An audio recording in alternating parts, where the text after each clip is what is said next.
Hello, my name's Jai, and speak a little bit about practicing Krishna consciousness. First, I'd like to tell you a little bit about myself.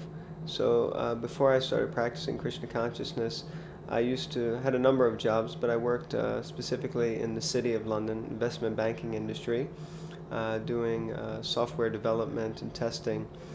And after working for a number of years in that environment, I sort of started to feel like I was getting sick of taking, and I wanted to give something back.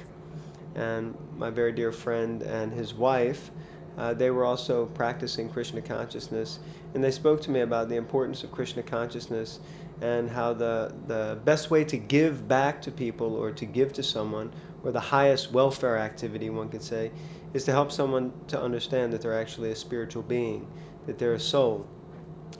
And at first this didn't really register, but after some time I completely understood how, there's so many difficulties that face people day in and day out. But once someone actually connects or realigns themselves in a relationship with Krishna, understanding themselves as a spiritual being, then there's a lot of resolution to many issues and problems that we face in life.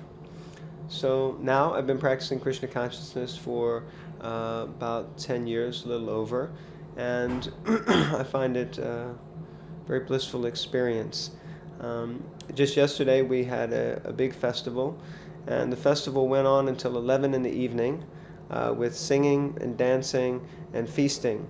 Actually, these are three very important parts of Krishna consciousness. That's chanting, dancing, and feasting. So everyone likes to eat, and when we're happy, everyone likes to dance. And of course, chanting is the way that we actually connect ourselves with Krishna.